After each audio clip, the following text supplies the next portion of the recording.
Udru Ghana Supreme Court anymore. As it stands now, statutes me and Sabisi wo. I actually a matters of law. Matters of law near Debeya. Under JJ Rawlings. Kovi. Under JJ Rawlings.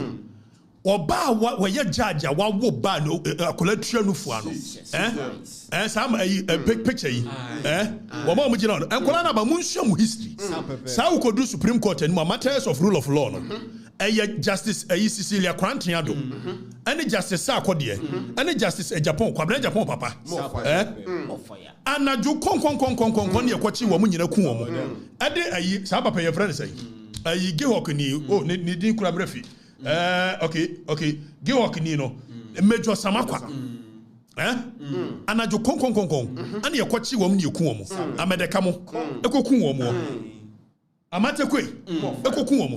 Dem wo kan wom so JJ Rawlings an sotuom amfa nku wom. Okomre mo efre bibi vicarious liability. Ultimate responsibility rests with the leader. It is a JJ Rawlings a time. And you kun sa ankrofo yi. Na they didn't see anything wrong with it. JJ Rawlings na me eku wom. More fire. On his orders. More fire. Ka ye de kofa yes ama me justice yi koku wom. Niki ye hu no hefa. Na da JJ Rawlings table so. Woni mo hwensu ki ni be pie ho. Mosi yankase JJ Rawlings ye medra. Ye beka. Ni nyina ya koyanim. Mo mpadia. Mo mfro bia bloody widow. Mo mfro bia CIA agent. Ni nyina yankase wo ba bia ya bedu yanto aso. Se JJ Rawlings nso onkum nipa. Roger Feli. Wan ku no kana Roger Feli wan ku no.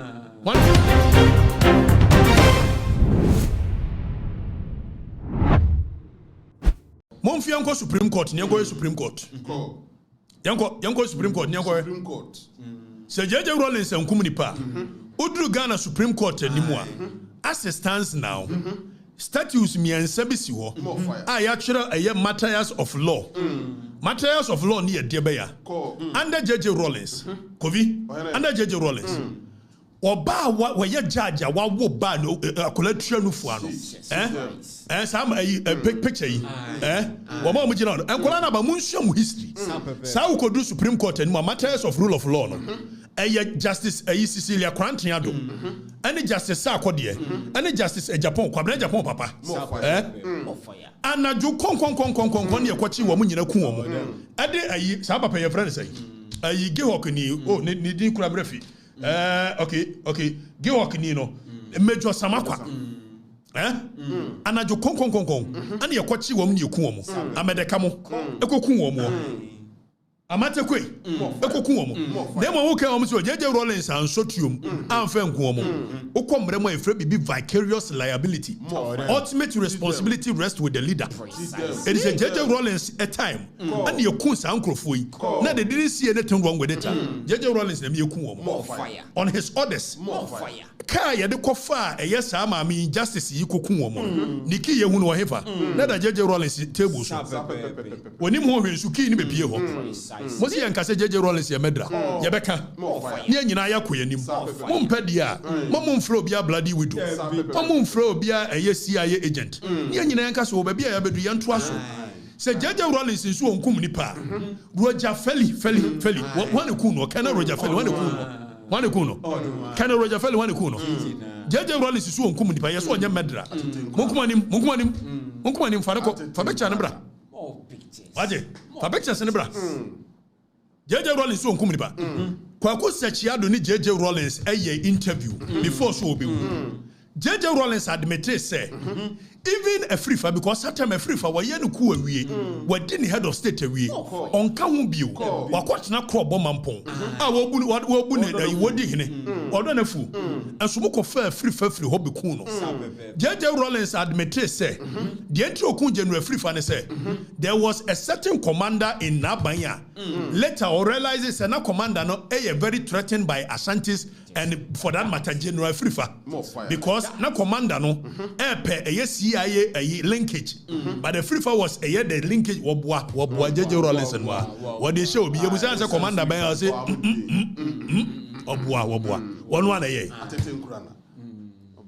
and anu ya bwachejako aguna bwachejako ne ba bwachejako oba e was wo bo ni din bwachejako so kill am maybe a sentiment o fa so ho yanwe ho e dey be no JJ Rawlings why medra no onye medra. When they ku champion. Ye ka wo man we pa General Kote when they ku no.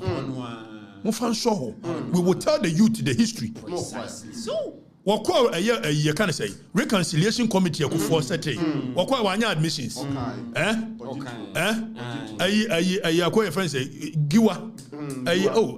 Baku ya nanu ya no ne akoy ball me commenda fo na so akoy adumaku nyamche Dr. adumaku nyamche was JJ Rawlings and your man we ye wonu ne ho giwa more fire Most me yanka say JJ Rawlings is a medra. Speaker so go ready, but go ready be. Or ye di go ready be. What you share bloody widow di anywhere. Now she share a CIA agent comment we are. No aba share a JJ Rawlings is a medra. By in any case, for more can ho. FW ku fo ne ku no. General Kwesi Amankwa Afrifa 14 baby. One account and so kofa ne be ku no. According to JJ Rawlings, kofa no yare. And so when who boy ya form mo. Most be yanka sa asem we. Ye beka. Mo pese ye beka de anyino bi anyai. Ne entra boko. De meka what I say? De meka what I say? JJ Rawlings call reconciliation committee. Okoto na num tuoten sampani ampa ye kumni panda his leadership more fire of masa mu so ho ne nyina enka no kore nkyere ho nobody will play victim this is the history of NDC. Yes. PNDC Provisional National Defense Council na mu yi P ni frɛ nim na national ne de mu jai na defense mu yɛ democratic na council no mu yɛ no congress eti PNDC no ho ne free buy o fan so ho no kore pa no mu history ni mu ntimi nka je bi dan kwade e MPP history mu kan busi ade e MPP history saa so ne yɛbɛka mu so mu history de mu yɛ yɛ amudi di to me ni mo ba musim ba magana ya milk and honey bay JJ Rawlings say ba was nkrofo e wo sika wokobo bosia kura yayi wo ba na play seat and the cynic ayi wo ko no oche 1 acre so ajirenga no oche 1 acre so rich more fire mom kano kure ajabo so ko ba more fire mom ye nyina enye din ne enko more fire joy amedo me wane ku no wane ku joy amedo me enti mo se mi enka because JJ Rawlings as a way of forcing people not to know the history of NDC. Precisely. NDC niye. You to know amunim na NDC niye. Say na start. JJ Rawlings ba watching crofo bo wo mutuma egum crofo nyuma. So makobo bosia 50 pesos. And 50 pesos kobi. At that time 50 pesos. And wo bochi wo mukun wo mo bosia okun wo mo. Oso oba ma hiafo. Oba na plane akonwa ne sini there.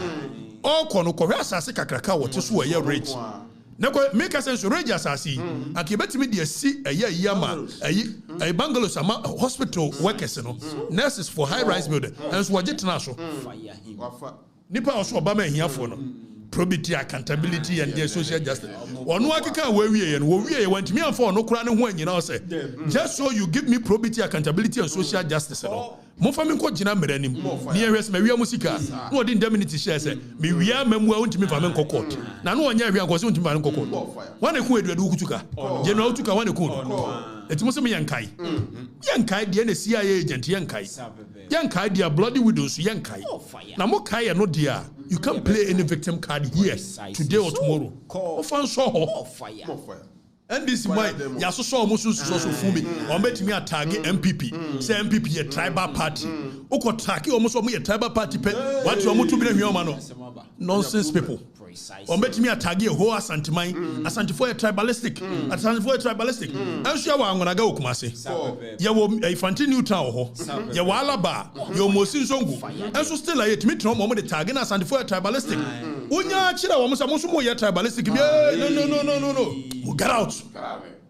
Get out of here. We are building a nation. Nobody's going to play tribal victim card. Nakatakyire, no, you're tribalistic. Nakatakyire, no, you're tribal. If being tribalistic is telling you truth, then please, I am proud. More fire. Oh, badam. I don't know. More fire. All of a sudden, me and Kaimu history. It's a remnant of one account daughter of bloody a murderer. JJ Rawlings is a murderer today. He is a murderer tomorrow. He is a murderer forever.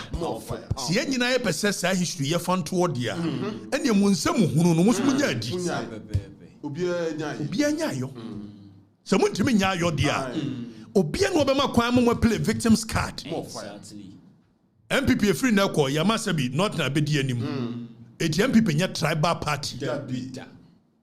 And one am kan ya na MPP a tribal party. No mama not na medi omanim da. MPP a tribal party. NDC so a tribal party. Oma Asantini ni omanim na omachi da. Ebi si da. Also Asantini be the NDC anim da.